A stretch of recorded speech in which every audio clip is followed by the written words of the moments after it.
نو داسې خلک مسلمانان کیدای شي؟ آیا دوی به جنت په سترګو وګوري؟ جنت خو پرېږده چې دا به بې حسابه بې کتابه د جهنم بیخ ته الله پاک ولي. یتیمانو سره ظلم مه کوئ، کیدای شي الله پاک دې ستاسو بچي یتیمان کړي. الله پاک خو غیرتي ذات دی. ته چې بل یتیم سره ظلم زیاتی کوې، د هغې مال خورې، کیدای شي الله پاک دې ستا بچي یتیمان کړي. یو زنانه ما ته ټلیفون وکړ، ما ته وایي مولانا صاحب زما خاوند وفات شوی دی، ما ته یتیمان بچي پاتې دي، زما هېڅ اسره نشته او زما ورونه ما سره ډېر ظلم کوي.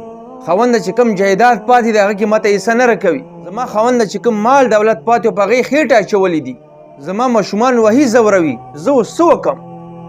نو ما ورته وویل چې دوی کې خو سره شرم حیا نشته چې دوی ته یتیمان ویرونه پاتې دي، دوی د ویرونو مال خوري، د ویرونو په جایداد یې خېټې اچولي دي، ویرونه وحي ځوروي، خپل ایمانداري ته د عزت په نظر نه ګوري. نو ما ورته ویل چې آیا دا مسلمانان دي که دا هندوان دي؟ مسلمانان خو داسې نه کوي. مسلمان خو حق ته وایي چې یتیمان نه ځوروي، د یتیمانو مال نه خوري، یتیمانو سره مینه او محبت کوي، یتیمانو سره تعاون کوي، هغوی ته ښه خبره کوي، د هغوی پلار وفات شوی دی. خو الله دې مونږ معاف کړي، نن سبا هغه خلک نشته. نن چې چا نه یتیمان پاتې شي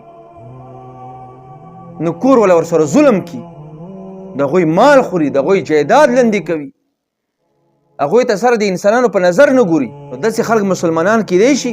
آیا دوی به جنت په سترګو وګوري؟ جنت خو پرېږده چې دا به بې حسابه بې کتابه د جهنم بیخ ته الله پاک ولي. په کم کور کې چې یتیم سره ظلم کیږي په هغه کور باندې لعنت ورېږي. یتیمانو سره ظلم مه کوئ، کیدای شي الله پاک دې ستاسو بچي یتیمان. الله پاک خو غیرتي ذات دی. ته چې بل یتیم سره ظلم زیاتی کوې، د هغې مال خورې، کیدای شي الله پاک دې ستا بچي یتیمان کړي.